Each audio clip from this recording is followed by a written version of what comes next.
जय श्री कृष्ण दोस्तों, आप सभी को वरुथनी एकादशी की बहुत बहुत शुभकामनाएं दोस्तों। जी हाँ दोस्तों, वैसाख की कृष्ण पक्ष की वरुथनी एकादशी का बहुत ज़्यादा महत्व है दोस्तों।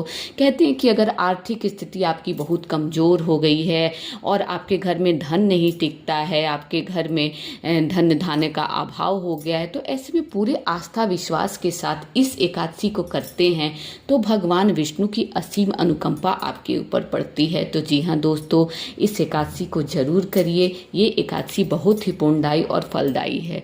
तो चलिए दोस्तों, आगे हम लोग आपको इसके बारे में बताते हैं कि इस एकादशी की पूजा विधिवत तरीके से और काफ़ी सरल और स्पष्ट तरीके से कैसे करें, तो चलिए हम उसकी शुरुआत करते हैं। का एक पाटा बिछा लेना, उस पर पीले कपड़े को डाल लेना है। अगर आपके पास पीला कपड़ा नहीं है तो ऐसे में आप किसी भी रंग का लाइट कलर का कपड़ा डाल सकते हैं। बस काला और ब्लू कलर का कपड़ा आप देखिएगा कि वो नहीं डाल पाएँ। उसके बाद आपको क्या करना है दोस्तों, यहाँ पर आपको भगवान विष्णु का एक छवि रख लेना है। आपको भगवान विष्णु का इस प्रकार से एक छवि रख लेना है। इसके बाद आपको क्या करना है, यहाँ पर हम भगवान को छवि रखने से पहले दोस्तों यहाँ पर थोड़ा सा पुष्प का आसन दे देंगे। तो इस प्रकार से हम पुष्प का, आप चाहें तो यहाँ पर किसी अनाज का भी आसन दे सकते हैं। तो इस प्रकार से पुष्प का आसन दे देंगे। उसके बाद हम यहाँ पर गणेश जी का सांकेतिक रूप से स्मरण करेंगे, क्योंकि बिना उनके स्मरण के कोई भी पूजा में सफलता प्राप्त नहीं होती है। आप चाहें तो यहाँ पर गणेश जी को विराजमान भी कर सकते हैं। अगर आपके पास गणेश जी की मूर्ति नहीं है तो ऐसे में आप चावल की ढेरी लगा के सुपारी को भी रख करके उन्हें सांकेतिक रूप से गणेश भगवान बना करके उनका स्मरण करके पूजा की शुरुआत कर सकते हैं। अब दोस्तों ये हमारा यहाँ पर ऐसे ये हो गया। अब हम क्या करेंगे कि अब हम भगवान को जल से छींटा मारेंगे।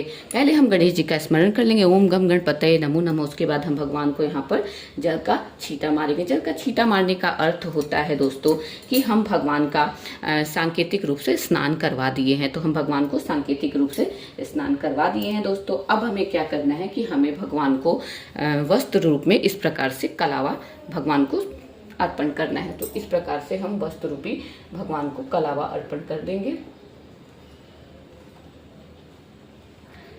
उसके बाद हमें क्या करना है कि हमें भगवान को जनेऊ अर्पित करना है। जनेऊ आप फोटो पे भी कर सकते हैं, नहीं तो आप नीचे भी रख सकते हैं।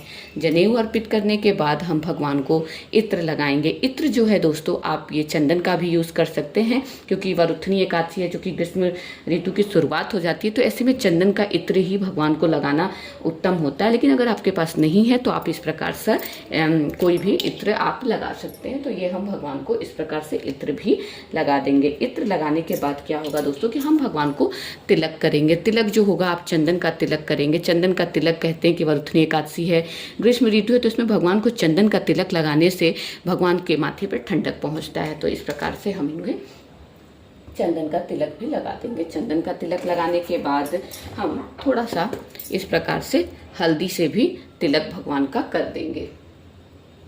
तो इस प्रकार से हम हल्दी का तिलक भगवान को कर दिए हैं। उसके बाद हमें क्या करना है कि भगवान को पुष्प अर्पित कर देंगे। यहाँ पर हम भगवान को पुष्प अर्पित कर देंगे। देखिए दोस्तों, अगर आपके पास पीले पुष्प हैं तो उनकी प्रधानता दिखाइए। पीले पुष्प भगवान को यहाँ पर आप रख सकते हैं। अब हम यहाँ पर क्या करेंगे, पीले आप पुष्प लगा दिए, भगवान को दिखा दिए।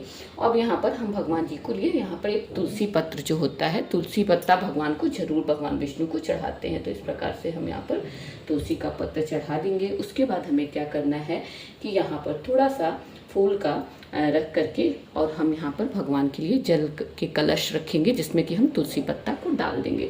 तो इस प्रकार से हम यहाँ पर भगवान की किसी भी पूजा में कलश जो रहता है जल से भरा हुआ जरूर रखते हैं।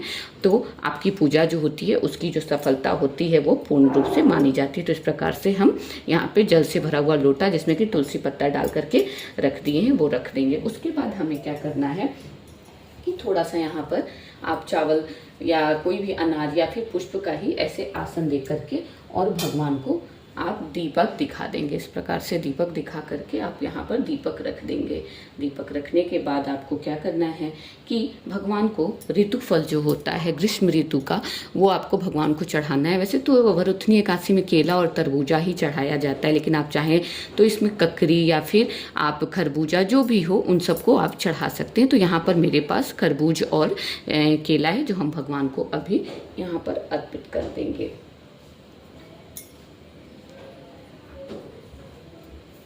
अर्पित कर देंगे और उसके बाद हम इस पर तुलसी पत्ता डाल देंगे, क्योंकि बिना तुलसी पत्ता के कोई भी भगवान का पूजा जो होता है हम नहीं करते हैं, कोई भी प्रसाद हम भगवान को नहीं चढ़ाते हैं। तो इस प्रकार से हम तुलसी पत्ता भगवान को दे देंगे, तुलसी पत्ता चढ़ा देंगे। उसके बाद दोस्तों हमें क्या करना है कि इस दिन एकादशी का व्रत कथा पढ़ना रहता है पूजा करने के बाद। तो हमें इसका पूजा करने के बाद इसे पढ़ना रहता है, तो हम इसे भी थोड़ा सा तिलक लगा देंगे और उसके बाद इस दिन हम एकादशी की व्रत कथा पढ़ेंगे, एकादशी की व्रत कथा पढ़ेंगे।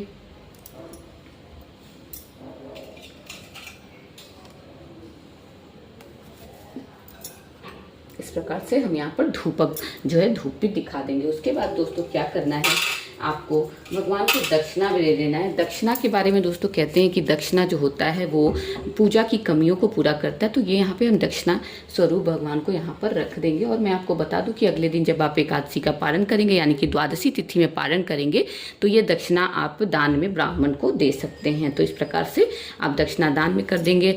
और आप एकादशी की इस प्रकार से एक किताब ले लीजिए दोस्तों, मार्केट में मिल जाता है या ऑनलाइन भी मिल जाता है, ये मैंने गीता प्रेस से खरीदा है।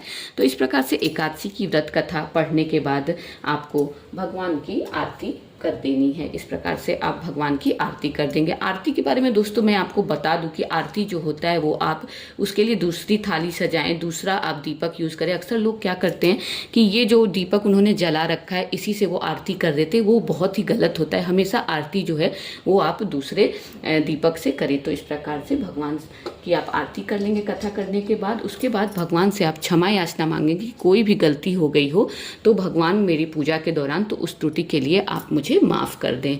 तो इस प्रकार से आप अपनी गलती के लिए क्षमा याचना मांग लेंगे तो भगवान जो है वो बहुत ही दयालु है, आपकी सारी त्रुटियों को वो क्षमा कर देंगे। तो आशा करती हूँ दोस्तों आपको वरुथनी एकादशी की ये पूजा समझ में आ गई होगी कि आपको ये पूजा कैसे करनी है। इस पूजा को आप अपने पूजा घर में भी कर सकते हैं या फिर अलग से भी इस पूजा को आप कर सकते हैं। जय श्री कृष्ण दोस्तों, अगर मेरा वीडियो अच्छा लगा हो तो कृपया मेरे चैनल को लाइक करें ताकि मेरा उत्साह बढ़े और मैं आगे भी आपके लिए इसी प्रकार से प्यारी प्यारी अच्छी अच्छी वीडियो बना सकूँ। जय श्री कृष्ण दोस्तों।